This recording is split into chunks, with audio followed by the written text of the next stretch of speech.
সুখের কি কোনো সংজ্ঞা আছে? কেউ বলতে পারবেন সুখ কী জিনিস? আর সুখের পরিমাণটা কতটুকু? আপনি ঠিক কতটুকু হলে আপনি বলতে পারবেন যে আপনি সুখী? আসসালামু আলাইকুম। যে বা যারা যেখান থেকে আমার ভিডিওটি দেখছেন সবাইকে জানাই অসংখ্য ধন্যবাদ ও শুভেচ্ছা।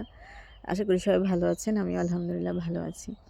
সুখী মানুষের আমরা একটা গল্প পড়েছিলাম ছোটবেলায় যে সুখী মানুষ খুঁজতেছিল রাজা, যে এই রাজ্যে সুখী মানুষকে তার জামা চাই আমি, আমার তার জামা লাগবে। কিন্তু অবশেষে কি পেয়েছিলেন? হ্যাঁ, পেয়েছিলেন একজন সুখী মানুষের সন্ধান। সেই সুখী মানুষকে জিজ্ঞেস করা হয়েছিল। তখন সেই সুখী মানুষ বলেছিল, "আমার কোনো জামা নেই। কিন্তু আমি সুখী। কারণ আমার কোনো চিন্তা নেই। আমি নিজেকে সুখী মনে করি।" এটাই। সুখের সংজ্ঞাটা আসলে খুব জটিল কিছু না। আপনি যদি নিজে মনে করেন যে আপনি সুখী, তাহলে আমি হাজার প্রমাণ, হাজার সংজ্ঞা দিয়েও আপনার ওই সুখটাকে কেড়ে নিতে পারব না।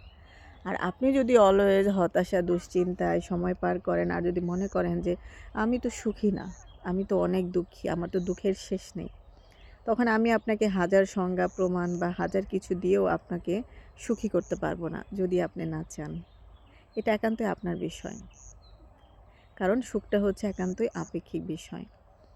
তো এই জন্যে সুখের কোনো ধরাবাঁধা সংজ্ঞা নেই, সুখের কোনো ধরন নেই। আপনি একটা আ নেচারে বসে, যেমন এই যে প্রকৃতির কোলে বসে যদি আপনি বুক ভরে অক্সিজেন নিতে পারেন, যারা হসপিটালে বসে আছে, অক্সিজেন নিতে পারছে না, কষ্ট হচ্ছে, তাদের আর্টিফিশিয়াল আপনার অক্সিজেনের মাধ্যমে রাখা হয়েছে। তাদের তুলনায় দেখেন আপনি কতটা সুখী।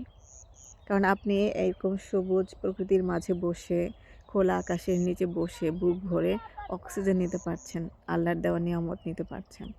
তাহলে আপনি কতটা সুখী? এটাই সুখের সংজ্ঞা। আবার দেখেন যারা না খেয়ে আছে, তারা খেতে পারছে না। অথচ তাদের কাছে যখন মনে হবে যে ইস! আমি যদি একবেলা পেট ভরে খেতে পারতাম, এটাই আমার কাছে সুখ। আর আমরা হয়তোবা ৩ বেলা ভালো খেয়েও মনে করছি যে আমরা যদি 5 স্টার খাবার খেতে পারতাম, সবসময় যদি পোলাও, মাংস, বিরিয়ানি খেতে পারতাম, কত মজা হতো। এটাই হয়তো আমার কাছে সুখ হতো। বা আমি যদি ওই ১০ তলা বিল্ডিংয়ে থাকতে পারতাম, তাহলে হয়তোবা আমার জন্য সুখ হতো। কিন্তু যে ধরেন খোলা আকাশের নিচে আছে, রাস্তার ধারে ফুটপাতে ঘুমাচ্ছে, সে সে মনে করছে যে আমার যদি একটু মাথা গোঁজার ঠাঁই হতো, আমি যদি একটু ছাদের নিচে ঘুমাতে পারতাম, তাহলে শান্তি মতো মনে হয় ঘুম হতো। বা অনেক সময় দেখা যায় ফুটপাতে আমরা যখন হাঁটতাম, বিশেষ করে ঢাকায় থাকার সময় যখন ফুটপাতে হাঁটার সময় দেখি যে রাস্তাতেও মানুষ ঘুমাচ্ছে। এত শব্দ, এত গাড়ি হর্ন, কিভাবে ঘুমায়?